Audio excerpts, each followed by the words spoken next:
नमस्कार दोस्तों, मैं आपसे एक बहुत ही सीधा सवाल पूछना चाहती हूँ। क्या आप आज वही इंसान हैं जो आप बचपन में बनना चाहते थे? क्या वो सपना जो आपने 8, 10 या 15 साल की उम्र में देखा था, वो आज भी जिंदा है या कहीं खो गया है? कभी एस्ट्रोनॉट बनना था, कभी आर्टिस्ट, कभी खुद का बिजनेस खोलने का सपना था। पर आज हम सब एक भीड़ में चल रहे हैं। ईएमआई, नौकरी, जिम्मेदारियां और दूसरों की उम्मीदों के बोझ तले। लेकिन रुकिए, एक सवाल और सोचिए, वो सपना आपका था तो फिर उसे चुराया किसने?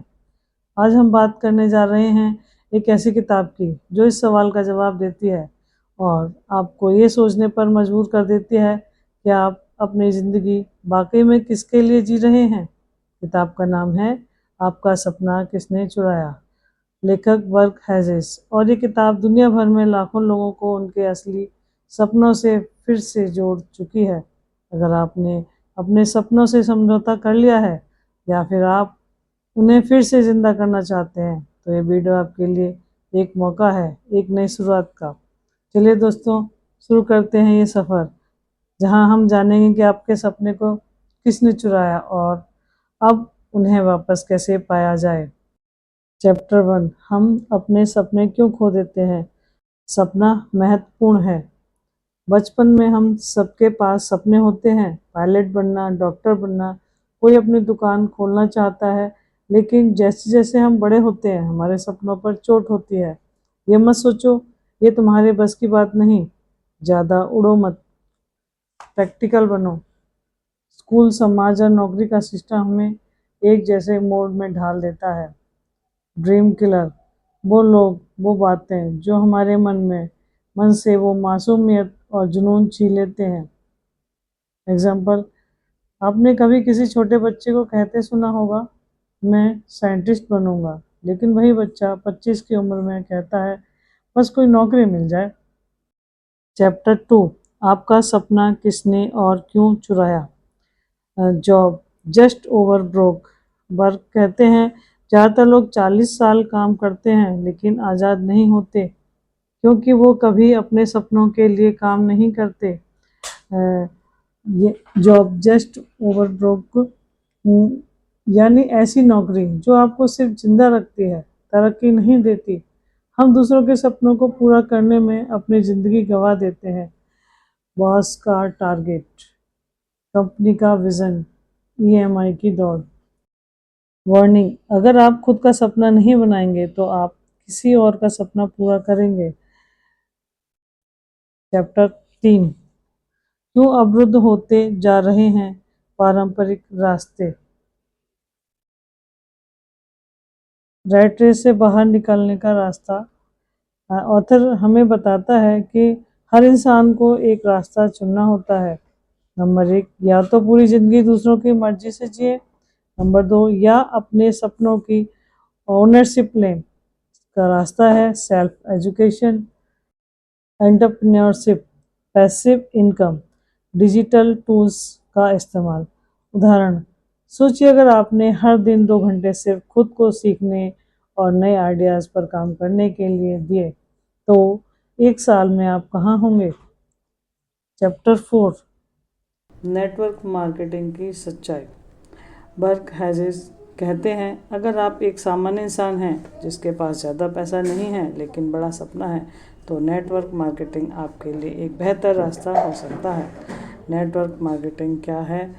एक ऐसा बिजनेस मॉडल जिसमें आप प्रोडक्ट को प्रमोट करते हैं, दूसरों को सिस्टम में जोड़ते हैं, एक टीम बनाते हैं जो मिलकर काम करती है। इस सिस्टम में नो बॉस, लो इन्वेस्टमेंट, हाई लिवरेज।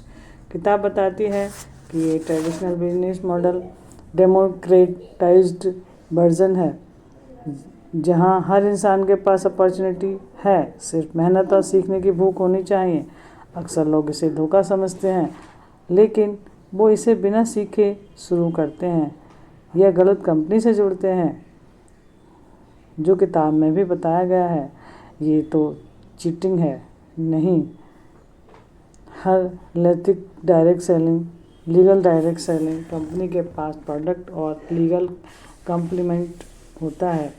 ये बस दोस्तों को जोड़ने का काम है नहीं, ये personal growth plus team leadership का काम है। नेटवर्किंग और आप, भाग 5 में आपका नेटवर्क ही आपका नेटवर्क बन सकता है। बर्क हैजेस यहाँ बताते हैं कि नेटवर्क मार्केटिंग सिर्फ पैसा कमाने का जरिया नहीं है, बल्कि यह माइंडसेट शिफ्ट है। इस बिजनेस में आपको मिलते हैं नंबर 1 मेंटर, जो आपके साथ चलने को तैयार है। नंबर 2 सिस्टम, जो बार बार सीखने और सिखाने में मदद करते हैं। नंबर 3 डुप्लीकेट मॉडल, आप जो करते हैं वही आपकी टीम डुप्लीकेट करती है। किताब कहती है बैकग्राउंड डिग्री या पास्ट फेलियर मैटर नहीं करता। इस इंडस्ट्री में सिर्फ आपकी ग्रोथ की विलिंगनेस मायने रखती है। बर्क कहते हैं नेटवर्क मार्केटिंग आपको न सिर्फ इनकम देता है, बल्कि टाइम और फ्रीडम भी देता है, ताकि आप अपने सपनों की ज़िंदगी जी सकें। सपनों को फिर से जिंदा करना, अपने असली पैशन को खोजिए, वह काम जिसे करने में आपको थकान नहीं होती, उसे लिखिए, विजुअलाइज कीजिए, विजन बोर्ड बनाइए, अफर्मेशन, डेली रिमाइंडर। ऑथर कहता है सपना तब तक सपना ही रहेगा जब तक आप उसके लिए प्लान नहीं बनाते। टिप्स, अपने सपनों को नंबर 1 अपने सपनों को स्पेसिफिक बनाइए। एग्जाम्पल, मैं 2026 तक अपनी खुद की दुकान खोलूँगा। नंबर 2 एक्शन प्लान बनाइए, स्टेप्स प्लस टाइमलाइन। डिस्ट्रैक्शन को दूर करिए, फ़ोन, फालतू दोस्त, ज़रूरत से ज़्यादा comfort. Action plan 5 steps formula to reclaim your dream. Number 1 clarity, खुद से पूछिए मैं क्या चाहता हूँ। नंबर 2 लर्निंग, रोज़ कम से कम 30 मिनट खुद को सिखाइए, books, courses, YouTube. Number 3 execution, हफ्ते में कम से कम एक स्टेप अपने सपने की तरफ। नंबर 4 एनवायरनमेंट, ऐसे लोगों के साथ रहिए जो ग्रोथ माइंडसेट रखते हैं। नंबर 5 बिलीफ, रोज खुद से कहिए मुझे मेरा सपना वापस चाहिए। दोस्तों, ये दुनिया आपका सपना चुराने की कोशिश जरूर करेगी, लेकिन सवाल ये नहीं है कि किसने चुराया, सवाल ये है क्या आप उसे वापस लेने के लिए तैयार हैं। बर्क हैजेस की ये किताब एक रिमाइंडर है कि सपने सिर्फ बच्चों की चीज़ नहीं होती, हर उम्र में एक सपना ज़रूरी है, वरना जिंदगी सिर्फ जीने का नाम नहीं, सहने का नाम बन जाती है। कमेंट में बताइए आपका सपना क्या है और आपने उसे कब जिंदा करने का फैसला किया। इस वीडियो को शेयर कीजिए उन लोगों के साथ जिनका सपना कहीं खो गया है, और हाँ, चैनल को सब्सक्राइब करना मत भूलिए। हम मिलते हैं एक और लाइफ चेंजिंग वीडियो के साथ। Thank you.